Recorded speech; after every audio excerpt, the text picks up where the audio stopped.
Bert Victor, Gauthier Paul, Gouillot Paul, Guédon Ludovic. Mort pour la France.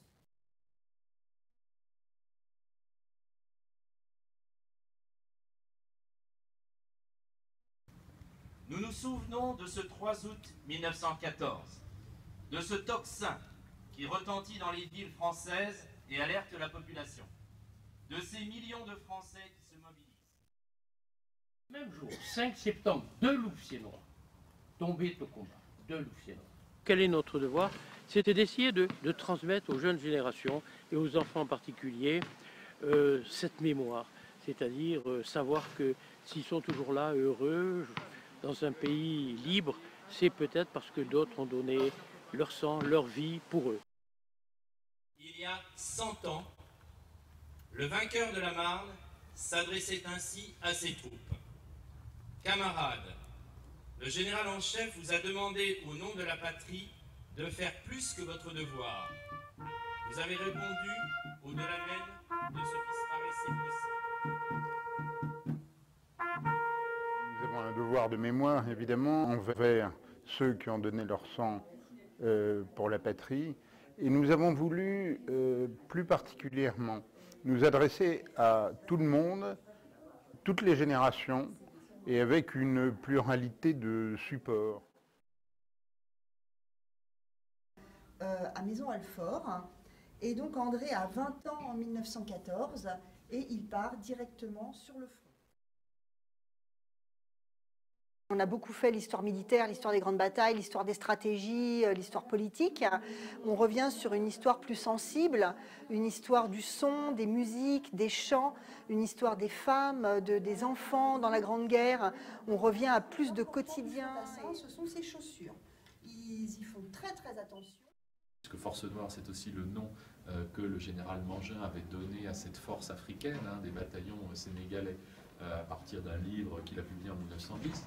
Et je ne voulais pas simplement faire un livre simple sur voilà, le pauvre petit noir qui est jeté dans la grande broyeuse de la Première Guerre mondiale, mais je voulais aussi qu'il amène avec lui voilà, toute cette vision du monde, et que cette vision du monde joue un rôle dans le roman. Ce sont des soldats dont on n'a pas toujours parlé avec suffisamment d'intérêt et qui ont vécu des expériences personnelles tout à fait poignantes parce qu'ils n'étaient pas tout à fait des soldats comme les autres. Et puis ensuite, après la guerre, pour ceux qui ont survécu, ils n'étaient plus tout à fait des Africains comme les autres. Et donc ce sont évidemment des mémoires d'identité particulière qui sont à la fois très intéressantes à étudier et auxquelles il faut rendre hommage.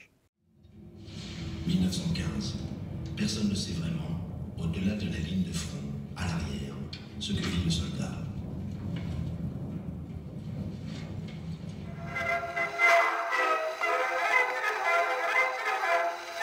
Il y avait le chant qui était très important, vecteur de cohésion.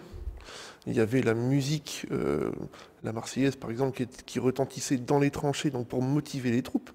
Et à l'arrière, par contre, c'était un vecteur de propagande.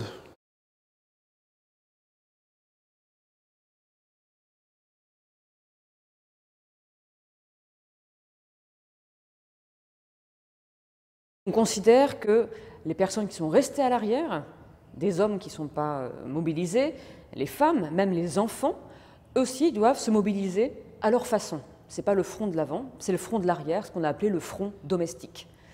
Et donc, chacun va devoir faire un effort, ça peut être en prêtant de l'argent à l'État, mais ça va être également en modifiant son mode de vie, sa façon de consommer, de dépenser, pour que chaque acte devienne un acte solidaire. Que les économies que l'on va faire sur la nourriture, eh bien, ce sont des économies qui vont permettre d'épargner des vivres qui vont être, elles, destinées aux soldats, qui sont un peu les prioritaires, puisque eux, ils consentent au sacrifice de leur vie. Le 1er août 1914, tout le monde s'est arrêté de travailler. Les cloches, les cloches. Elles ont des faces ravagées de vieilles, et pourtant aucune n'a plus de 30 ans. Elles peinent ainsi depuis 15 nuits, elles peineront ensuite 15 jours, et les nuits infernales les reprendront. L'atelier a une tragique grandeur. Le rôle des femmes, ça a été d'assurer l'arrière d'un point de vue économique, dans le sens où elles ont participé aux travaux des champs, elles ont très vite relégué les hommes dans les usines de munitions. Elles ont aidé donc à la construction des obus. Elles étaient en fait partout parce qu'il fallait prendre le relais des hommes. Il y a deux pouvoirs dans le monde. Le premier, celui de l'épée, l'autre, celui de la plume. Il en existe un troisième, plus fort encore que les deux premiers.